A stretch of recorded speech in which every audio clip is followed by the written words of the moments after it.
Welcome back students. तो अब हम आज पढ़ेंगे रदरफोर्ड मॉडल। तो रदरफोर्ड मॉडल तक पहुंचने से पहले हम जान लेते हैं कि हमने क्या क्या पढ़ा है अभी तक हमने पढ़ा है regarding the discovery of electron, that is cathode rays, discovery of protons, that is anode rays, discoveries of neutron, that is Chadwick principle. उसके बाद Rutherford model. Then we have talked about electromagnetic waves, light का। उसके बाद हमने पढ़ा black body radiation experiment, फिर हमने पढ़ा प्लैंक्स कॉन्सेप्ट, और फिर हमने पढ़ा फोटो इलेक्ट्रिक इफेक्ट। ठीक है जी। तो ये जो अब तक हमने पढ़ा है, ये पढ़ा है up till now we have discuss about the dual nature of the radiation mainly. तो अब बात आती है कि रदरफोर्ड ने जो हमें डिज़ाइन दिया, उस डिज़ाइन में क्या था, that electron revolves around the nucleus in circular orbit. दूसरा उसने ये बताया कि जो न्यूक्लियस है that is positively charge, and उसके बाद उसने क्या बताया, उसके बाद उसने ये बताया हमें कि जो most of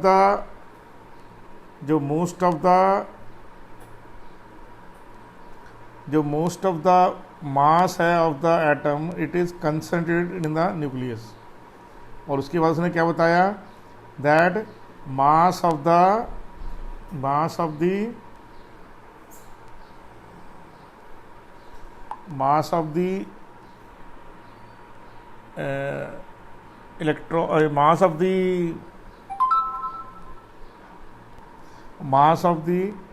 atom is mainly concentrated in the nucleus. और दूसरा उसने बताया कि जो साइज ऑफ द न्यूक्लियस है is very small as compare to size of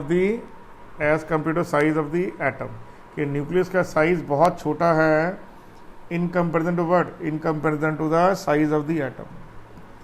लेकिन जो सबसे इंपॉर्टेंट फीचर है जो आपको चेक करना है, वो करना है फेलियर ऑफ रदरफोर्ड मॉडल का। वो ये है कि रदरफोर्ड ने हमें क्या बताया कि जो इलेक्ट्रॉन है it is revolving around the nucleus.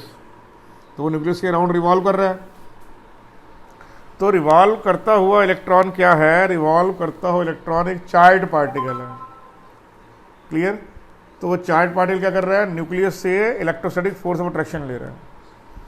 तो क्योंकि इलेक्ट्रॉन चार्ज पार्टिकल है, तो according to Maxwell theory, whenever charge particle is undergo accelerated motion, it should emit electromagnetic waves.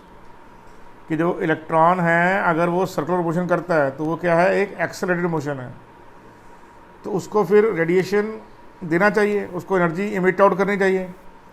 और एनर्जी इमिट आउट करते हुए क्या करना चाहिए, it should come closer and closer to the nucleus and then finally falls into the nucleus. ये देखिए क्या हो रहा है यहाँ पे आपके सामने। पहले ये ऑर्बिट, ये इलेक्ट्रॉन जो है यहाँ मूव करता करता स्पाइरल तरीके से, देखिए ये स्पाइरल तरीका है, देखिए क्या कर रहा है यहाँ पे, स्पाइरल तरीके से, मतलब एक बनाते हुए क्या कर रहा है, ये स्पाइरल तरीके से यहाँ पे वो न्यूक्लियस में फॉल कर रहा है। क्या कर रहा है, न्यूक्लियस में फॉल कर रहा है। यस और नो, श्योर अबाउट दैट। अब ऐसा होता नहीं है, दैट डज नॉट हैपन, ऐसा नहीं होता एक एटम में। अब अकॉर्डिंग टू रदरफोर्ड मॉडल क्या होना चाहिए, the electron should continuously radiate energy and then become closer and closer to the nucleus and then ultimately falls into the nucleus by taking a spiral path। तो ऐसा होता नहीं है। अब जो रदरफोर्ड का मॉडल है इस बात को नहीं बता पाया कि एटम स्टेबल क्यों है। रदरफोर्ड ने बता दिया जो न्यूक्लियस है वो पॉजिटिवली चार्ज है। रदरफोर्ड ने बता दिया न्यूक्लियस जो है वो साइज में बहुत स्मॉल है in comparison to size of the atom. और तीसरा उसने ये भी सही बताया कि साइज ऑफ द न्यूक्लियस बहुत स्मॉल है in comparison to size of atom. और ज़्यादातर जो एटम का मोस्ट ऑफ द मास है, लगभग सारा ही मास है, वो न्यूक्लियस के अंदर है। तो ये सब चीज़ें हमें रदरफोर्ड ने सक्सेसफुली एक्सप्लेन की। लेकिन इलेक्ट्रॉन रिवॉल्व क्यों कर रहा है without losing energy around the nucleus, ये वो फैक्ट एक्सप्लेन नहीं कर पाया। तो ये क्या था, रदरफोर्ड मॉडल का फेलियर था। तो इसको आपने ध्यान से पढ़ना है। Sure about that. मैं रिपीट कर रहा हूँ आपको, what is the failure of Rutherford model. Rutherford model का फेलियर था कि इलेक्ट्रॉन जो एक इलेक्ट्रिकल पार्ट जिसको चार्ज पार्टिकल है जो अगर, तो वो चार्ज पार्टिकल न्यूक्लियस से अट्रैक्शन लेते लेते एनर्जी क्यों नहीं रेडिएट कर रहा, और अगर एनर्जी रेडिएट हो करेगा तो फिर क्या होगा, अल्टीमेटली न्यूक्लियस में फॉल कर जाएगा। जबकि सारे के सारे एटम स्टेबल होते हैं, इलेक्ट्रॉन्स हैं, they keep on revolving around the nucleus. तो जो इलेक्ट्रॉन है वो न्यूक्लियस में क्यों फॉल नहीं कर रहे, ये पर्टिकुलर पॉइंट रदरफोर्ड की थ्योरी एक्सप्लेन नहीं कर पाए। Are you sure, clear. तो फिर इसको बाद में एक्सप्लेन किया नील बोहर ने बहुत अच्छे ढंग से, तो अब हम उसकी तरफ चलेंगे। Sure about that. तो अब चेक करते हैं रदरफोर्ड ने क्या क्या एक्सप्लेन नहीं कर पाया, तो चेक करते हैं। तो Rutherford gave no explanation to support the stability of the atom.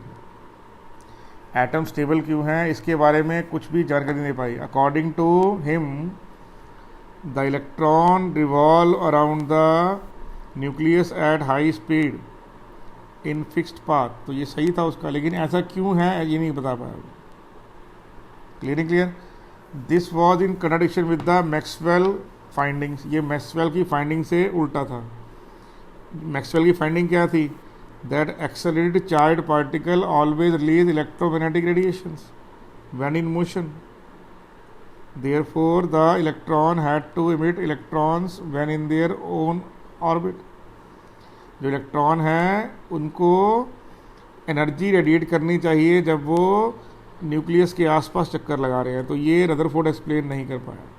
कौन नहीं कर पाया, Rutherford is not able to explain that. Sure about that, clear. उससे क्या होगा, अब चेक कर लेते हैं क्या करेंगे उससे। तो इससे ये होगा, अब उसके बाद क्या हुआ, कह रहा है इससे ये होगा that the orbit so gradually shrink as a result of outflow of electromagnetic energy when the electron in motion. तो पहला आपने जान लिया कि इलेक्ट्रॉन फॉल करना चाहिए। उसने बोला कि ये आउटफ्लो ऑफ इलेक्ट्रोमैग्नेटिक से क्या होगा, the electron would collapse into the nucleus. उसको न्यूक्लियस में गिर जाना चाहिए, और इसमें कितना टाइम लगना चाहिए, it would take 10⁻⁸ second resulting out of shrinking of orbits. कि 10⁻⁸ सेकेंड के अंदर अंदर ही क्या होना चाहिए, ये इलेक्ट्रॉन कोलैप्स करना चाहिए, लेकिन ऐसा नहीं होता। Are you sure about that, clear. अब उसने नेक्स्ट क्या बोला कि another major drawback was non explanation of the electron in their orbit around the nucleus. की नॉन एक्सप्लेन कर हो गया ये तो खैर हमने ऑलरेडी पढ़ लिया है। उसके बाद उसने ये नहीं बताया कि atomic emission spectra of hydrogen क्यों होता है। अब देखिए, जब इलेक्ट्रॉन रिवॉल्व कर रहा है न्यूक्लियस के, तो कंटिन्यूसली इलेक्ट्रॉन लूज करेगी एनर्जी। जो स्पेक्ट्रा है वो कंटिन्यूस नहीं है। स्पेक्ट्रा जो हाइड्रोजन का है वो लाइन स्पेक्ट्रा है। क्या है बेटे, वो लाइन स्पेक्ट्रा है। तो रदरफोर्ड ये भी एक्सप्लेन नहीं कर पाया कि लाइन स्पेक्ट्रा क्यों देता है हाइड्रोजन। ठीक है, तो इससे क्या हुआ, the drawback were build up on by Neil Bohr, James Chadwick and other scientist that come after him. तो उन बाकी जो इसके बाद वाले साइंटिस्ट थे उन्होंने रदरफोर्ड के इस सब के सब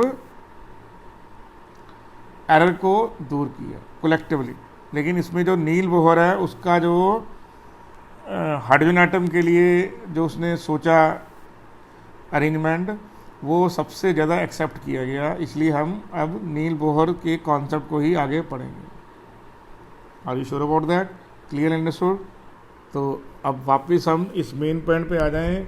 तो मेन ड्रॉबैक क्या है, मेन ड्रॉबैक का दैट ये स्टेबिलिटी ऑफ एन एटम को नहीं बता पाया, और ये स्पेक्ट्रा ऑफ एटम्स को भी एक्सप्लेन नहीं कर पाया।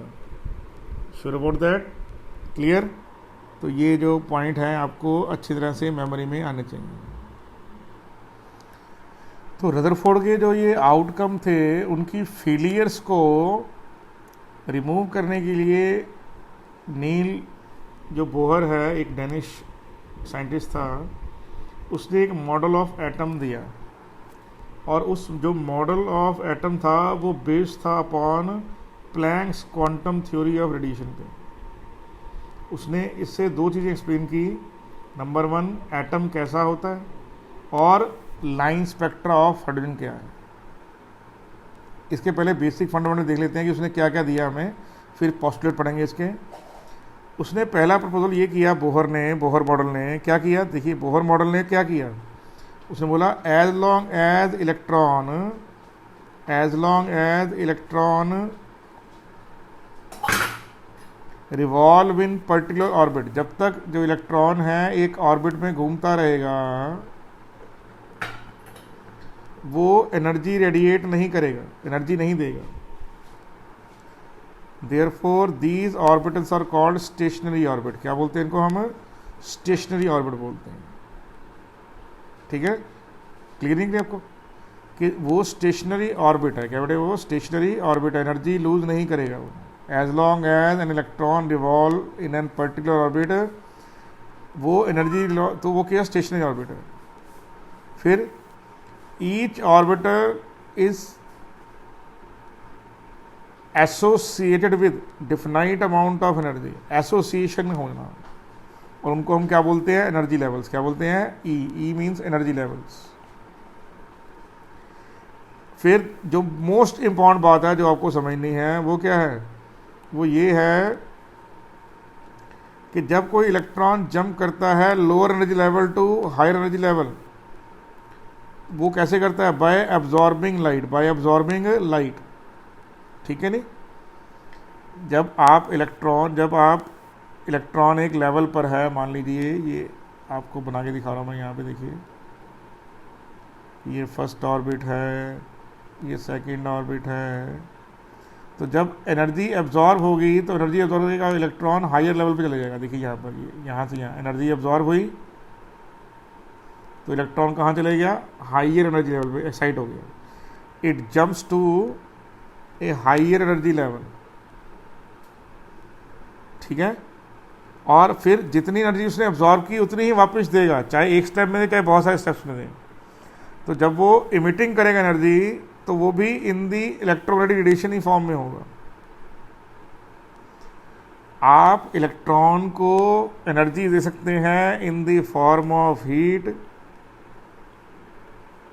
In the form of radiation, in the form of heat, radiation, potential, electric potential.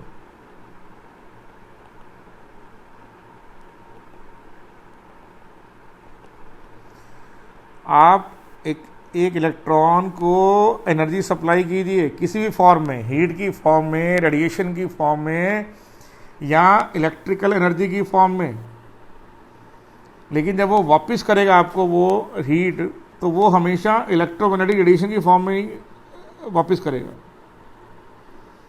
ये नहीं कि आपने हीट दी और हीट की फॉर्म, वो इलेक्ट्रोमैग्नेटिक वेव्स के रूप में ही आपको वापस करेगा। तो ये मोस्ट इंपॉर्टेंट पॉइंट है जिस पर बेस आपने नेक्स्ट पोस्टुलेट्स पढ़ने हैं बोहर्स थ्योरी के। ठीक है, फिर electron moves around the nucleus in specified circular path called orbits. उनके नाम क्या दिए? KLMN। अगर मान लीजिए फर्स्ट लेवल है तो K, सेकेंड लेवल है तो L, N की वैल्यू 3 है तो M लेवल। क्लियर नहीं क्लियर आपको ये बात? तो ये अच्छे ढंग से आप अच्छे तरह से पढ़ लीजिए। तो दोबारा समझिए, जब आपको एनर्जी एब्जॉर्ब होगी, इलेक्ट्रॉन एक्साइट होकर हाई एनर्जी लेवल पे जाएगा, और जब ये नीचे की ओर आएगा तो क्या होगा?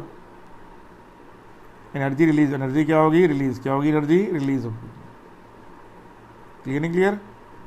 एनर्जी एब्जॉर्ब होगी किसी भी फॉर्म में, हीट की फॉर्म में, रेडिएशन की फॉर्म में, या इलेक्ट्रिक पोटेंशियल की फॉर्म में, लेकिन जब बाहर आएगी हीट तो in the form of electromagnetic waves ही आएगी।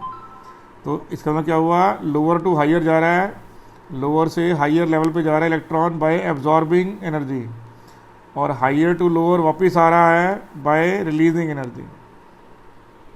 और श्योर ये मेन एस्पेक्ट है बोहर्स थ्योरी का जिसको आपको समझना है। ठीक है, इसको दोबारा समझिए मेरी बात को। जब आप किसी इलेक्ट्रॉन को रेडिएशन देंगे तो वो हाई एनर्जी लेवल पे जाएगा, फिर वो वापस उसी लेवल पर आएगा, तो इसको बोलेंगे एमिशन और इसको बोलेंगे एब्जॉर्प्शन। ठीक है, तो अब एब्जॉर्ब करके higher level lower level to lower energy level to कहाँ जाएगा, वो हायर एनर्जी लेवल, और फिर क्या होगा, हायर एनर्जी लेवल से क्या जाएगा, वो लोअर एनर्जी लेवल वापस आएगा। Are you sure about that और नॉट? ठीक है, क्लियर? तो ये पॉइंट आपको याद होना चाहिए। Are you sure about that? Very much sure.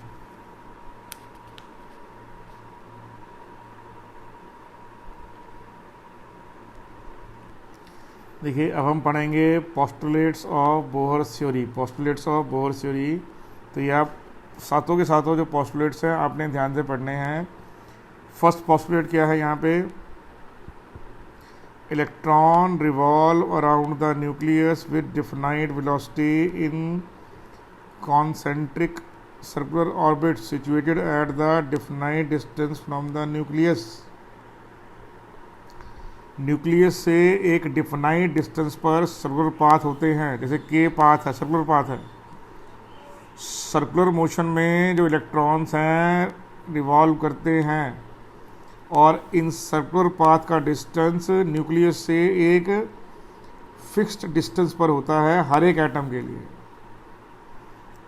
हर एक एटम के लिए अलग अलग होता है, लेकिन उस एटम के लिए, उस एटम के जितने भी, उस एलिमेंट जितने भी एटम्स होते हैं उनमें सेम होता है। जैसे मान लीजिए कोबाल्ट है, या मान लीजिए गोल्ड है, या मान लीजिए पोटाशियम है।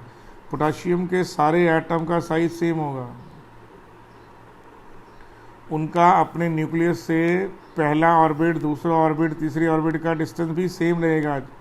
In all the atoms, universe में कहीं भी हो, सेम रहेगा। The energy of the electron in a certain orbits remain constant.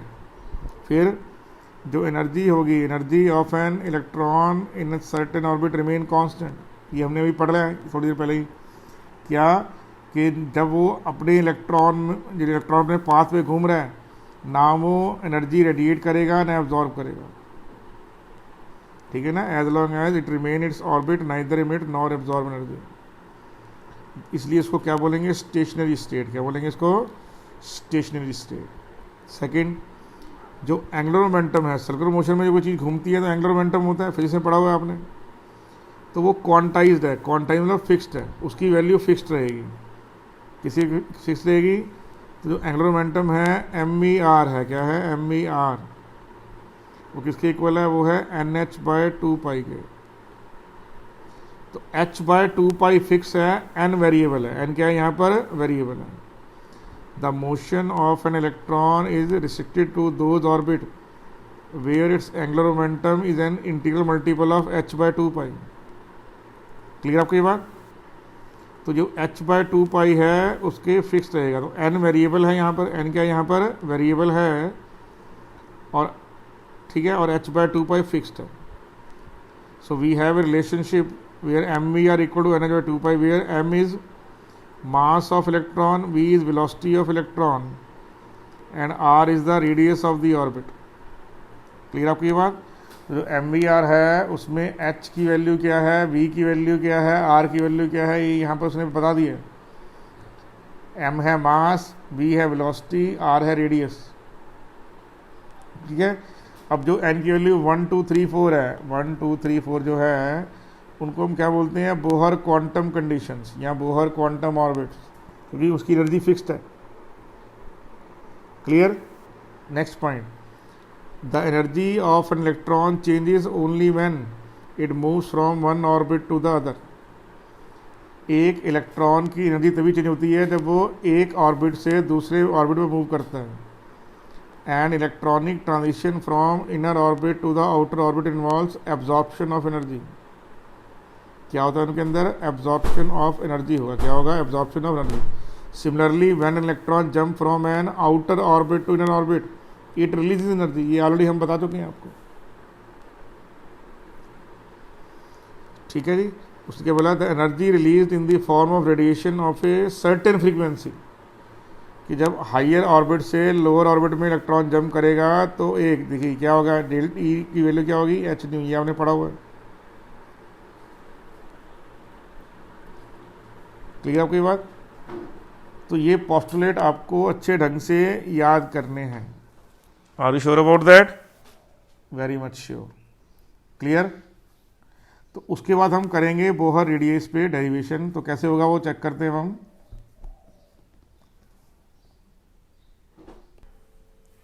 देखिए अब बोहर का जो सबसे इम्पोर्टेंट कंट्रीब्यूशन है वो उसके नेक्स्ट में है कि जो इलेक्ट्रॉन है वो अपने पाथ पे क्यों रहता है। Electron remain on its path, electron remain on its path क्योंकि जो इलेक्ट्रोस्टैटिक फोर्स ऑफ अट्रैक्शन है, क्योंकि इलेक्ट्रॉन नेगेटिवली चार्ज है और न्यूक्लियस पॉजिटिवली चार्ज है। तो जो नेगेटिवली चार्ज और पॉजिटिवली चार्ज के बीच फोर्स है वो बैलेंस रहती है by centripetal force generated in the electron.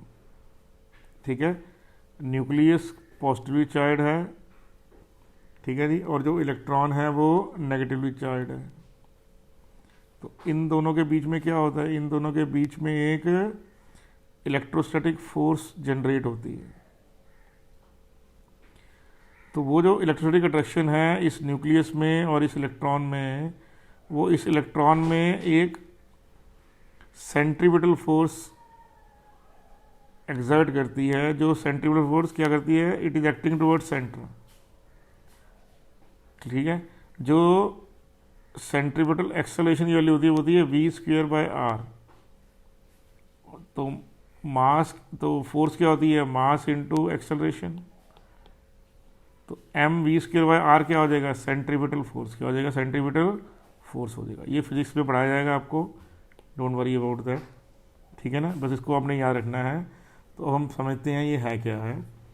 तो पहली जो फोर्स है वो है इलेक्ट्रोस्टैटिक फोर्स। कौन सी फोर्स है, इलेक्ट्रोस्टैटिक फोर्स। किसके बीच में होती है ये होती है बिटवीन न्यूक्लियस एंड, तो आप बोलेंगे माइनस होगी, अट्रैक्टिव फोर्स है माइनस में होगी, माइनस के charge on nucleus into charge on electron divide by distance का स्क्वायर। तो जो k है बता देता हूँ आपको, k की वैल्यू होती है 1/4 pi epsilon not. Epsilon not क्या होता है, permittivity of the space. k की जो वैल्यू होती है, k की वैल्यू होती है 9.010⁹ metre, okay, metre square coulomb inverse.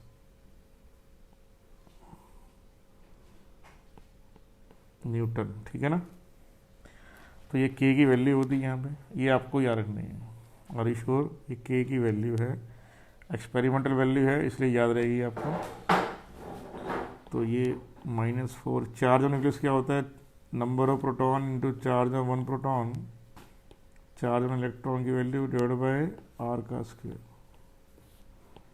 तो आंसर आ जाएगा -kz। z है charge on the nucleus into E square by R का स्क्वायर। ये इलेक्ट्रोस्टैटिक फोर्स ऑफ अट्रैक्शन है, ये नंबर 1 हो गया। क्या हो गया, नंबर 1 हो गया।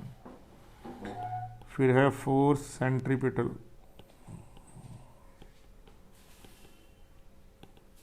ये भी माइनस में होगी, ये क्या हो, because it is also attractive force acting towards centre. तो ये होगी -mv² बाय आर।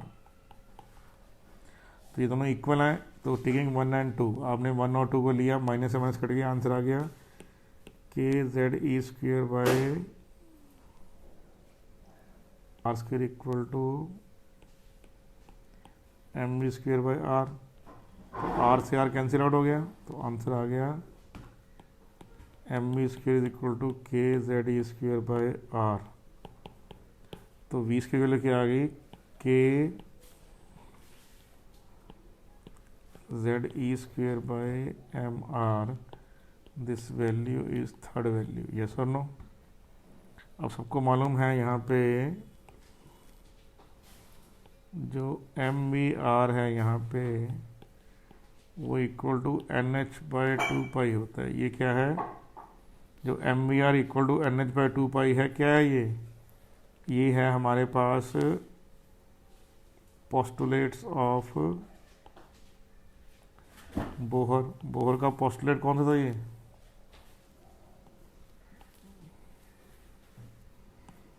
तो बोहर का पोस्टुलेट था that angular momentum is quantize. Angular momentum is quantize. हम आपको भी दिखा रहे हैं यहाँ पे, देखिए ये पोर्शन सेकंड पोस्टुलेट है ये, that M V R equal to N H by two की बोहर कॉन्सेप्ट में बोलता है ये चीज़, ठीक है ना।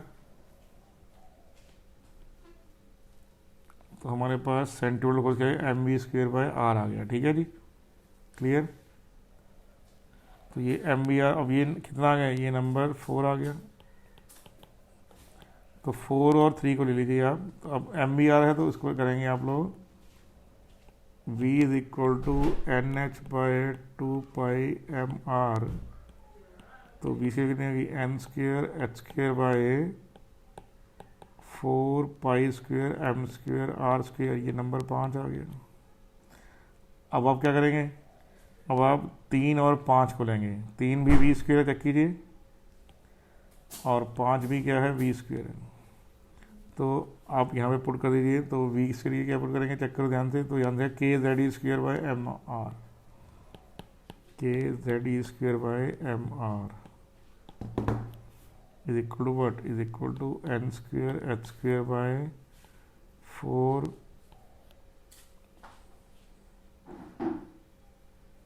पाई square M square R square.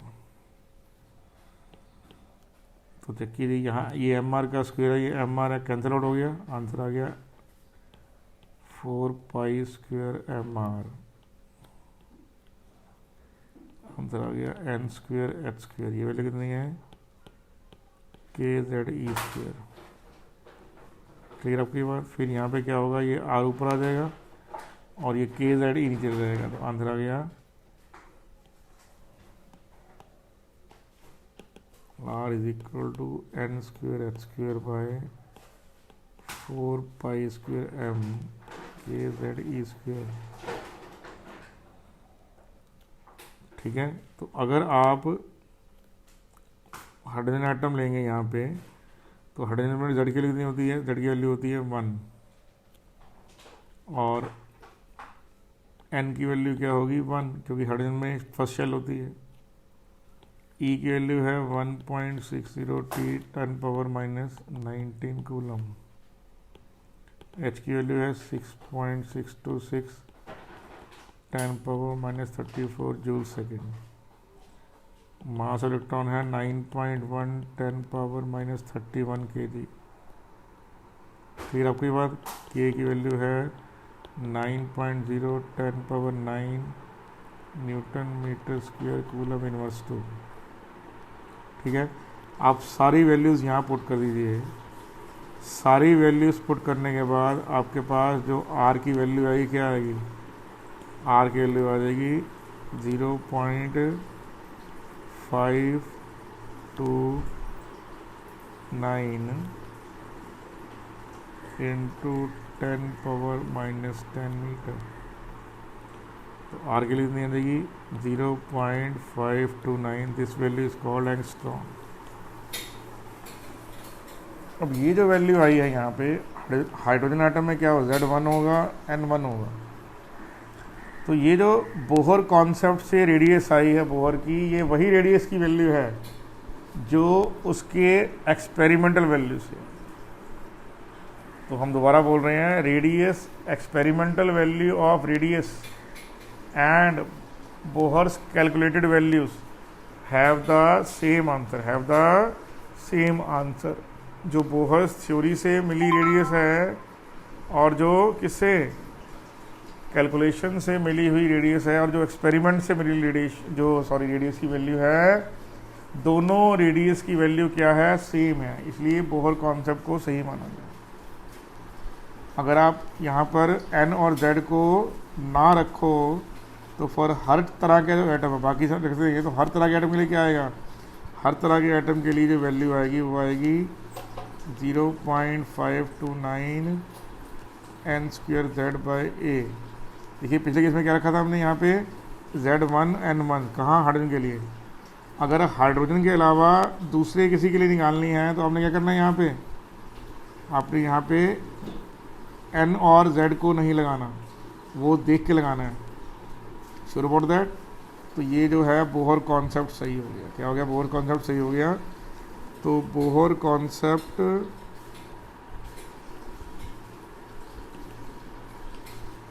Is accepted because, क्या कारण था उसका? Because radius of hydrogen atom experimentally found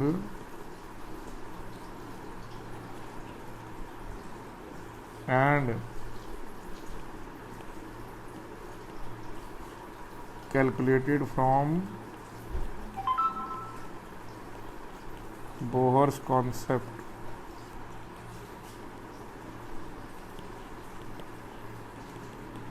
are exactly same। लेकिन हमने अभी पढ़ा नहीं है, लेकिन याद रखना ये जो फॉर्मूला है ये एप्लीकेबल है only on one electron system, but later on it is found that the formula hold good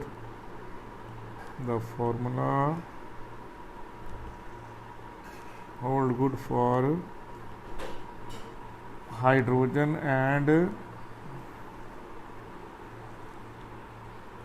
hydrogen like species.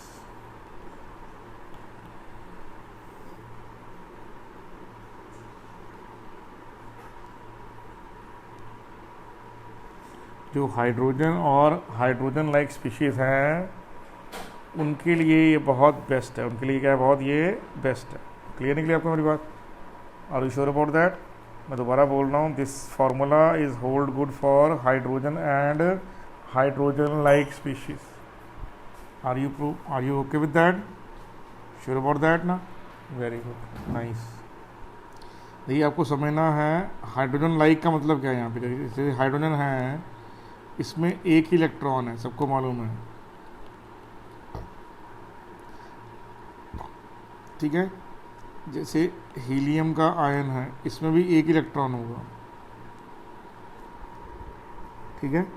सबको मालूम है हीलियम में 2 इलेक्ट्रॉन होते हैं, लेकिन जब एक इलेक्ट्रॉन निकल जाएगा -1 कर देंगे तो 1 रह जाएगा, तो ये क्या बन जाएगा? हीलियम का आयन। Sure about that? ऐसे चेक कीजिए बेरिलियम में क्या होता है। बेरिलियम में आपके पास फिर उसके बाद लिथियम आ जाएगा आपके पास। लिथियम में क्या होगा? लिथियम में आप चेक करेंगे के में 2 इलेक्ट्रॉन है, एल में 1, तो 2 इलेक्ट्रॉन निकाल दीजिए, एक ये वाला और एक ये वाला, क्या रह जाएगा? के की वैल्यू 1 रह जाएगी। तो लिथियम 2 + 1 1s1। इन सब केसेस में क्या होगा? इन सब केसेस में अब देखिए Z न्यूक्लियस में प्रोटॉन कितने हैं? इसमें प्रोटॉन 1 है, इसमें प्रोटॉन 2 है, इसमें प्रोटॉन 3 है। तो Z की वैल्यू डिफरेंट है लेकिन इलेक्ट्रॉन सेम है। ऐसे क्या होगा? बेरिलियम +3। अब देखिए ना लिथियम +2 बनता है ना बेरिलियम +3 बनता है, लेकिन थ्योरी में पॉसिबल है। थ्योरी में क्या है? ये पॉसिबल है। ऐसे क्या होगा? अब सोडियम 10+ नहीं बनता, 1s1, लेकिन ये हाइड्रोजन लाइक है क्योंकि थ्योरीटिकल है। क्या ये? थ्योरीटिकल है। ऐसे क्या होगा? मान लीजिए लिखा होगा आयरन 25 + 1। अब ये 25 इलेक्ट्रॉन निकल नहीं सकते आयरन से, लेकिन थ्योरी में निकल सकते हैं। आपको जितने क्वेश्चन आएंगे वो इन चारों पे आएंगे। Are you sure about that और नॉट? और Z क्या है? Number of proton in the nucleus. तो हम दोबारा समझ लें क्या है number of proton in the nucleus. Sure about that? Clear? अब देखिए जैसे हम N और Z क्या है यहाँ पे, देखिए जैसे Bohr orbit in third radius में निकालना है कि थर्ड ऑर्बिट में साइज क्या है हाइड्रोजन एटम का। थर्ड ऑर्बिट में, I am repeating once more, what is the size of the third orbit in hydrogen atom? तो थर्ड रेडियस बोल दीजिए, थर्ड ऑर्बिट बोल दीजिए, एक ही बात है। तो n की वैल्यू आप 3 रखोगे, z की वैल्यू 1 रखेंगे, तो आंसर आ गया आपके पास। उसी तरह 6 में पूछेगा, 2nd में पूछेगा, 5th में पूछेगा, तो आप n की जगह n की वैल्यू रख दीजिए। तो यहाँ पर n की वैल्यू 6 आएगी, 6 3 डे पूछ रहा है वो।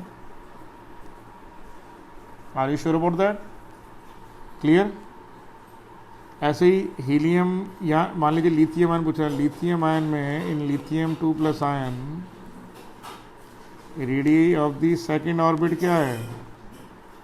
तो बोलेंगे सर z की वैल्यू यहाँ पर है 3 और रेडियस n की वैल्यू क्या है? n की वैल्यू है 2। तो r की वैल्यू क्या है? 0.529 n² z एंगस्ट्रॉन। तो बोलेंगे 0.529 n का कितना हो गया? 2 का स्क्वायर कितना? 3। कितना आंसर आ गया? आंसर आ गया 529 इंटू 4/3 एंगस्ट्रॉम।